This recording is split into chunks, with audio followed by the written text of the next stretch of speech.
Good evening, folks. This is Jeff. Welcome to This Week with JTT.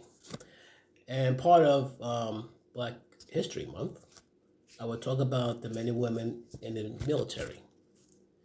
In World War I, there was a name that struck the fear of God and enemy, especially, when the Germans fought our men.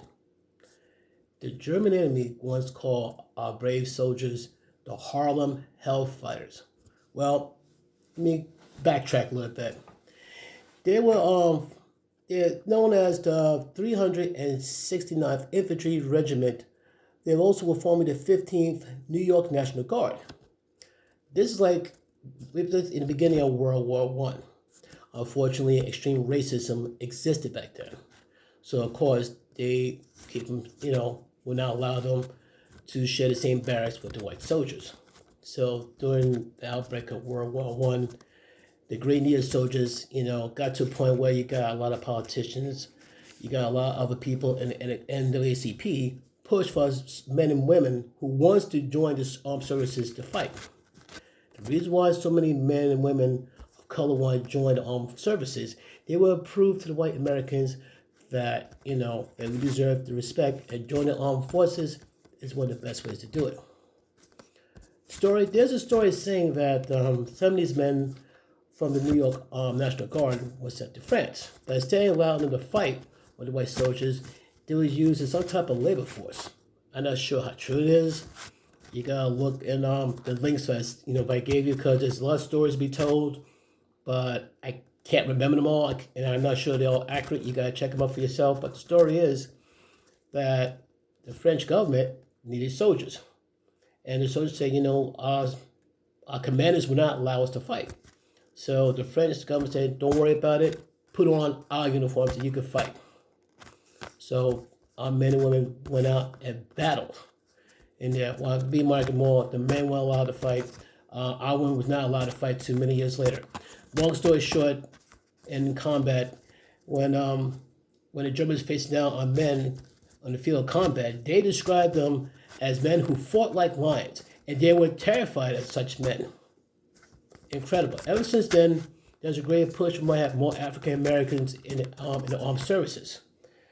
Like I said, if I read the story correctly, the Germans gave a nickname. I don't think they gave the nickname Harlem Hellfighters, just Hellfighters.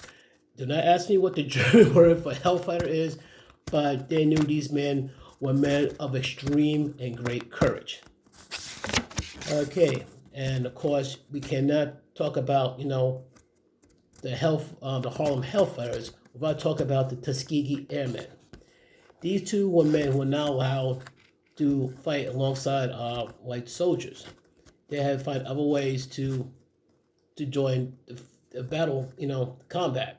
These soldiers were not wanted soldiers. These fighter pilots, they were allowed to come into like World War II. And there were stories how they completed a lot of bombing runs and like escort missions. And they were very successful, despite the fact they get too much support, from our government, supposedly. They got some, but not too much support, as opposed to like the white pilots we got.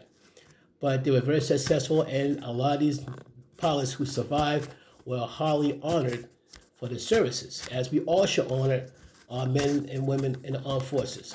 And one for them, there'd be no freedom, there'd be no United States of America.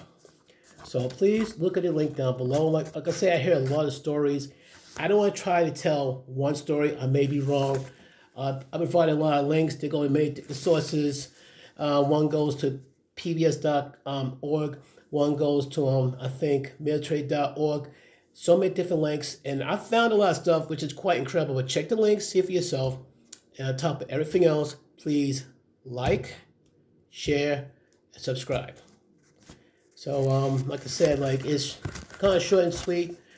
But for Black History Month, I don't mind doing what I can. Try to spread the word. Okay, so far I covered the first week.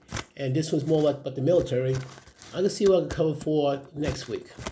Until then, folks, thank you. God bless. Stay safe.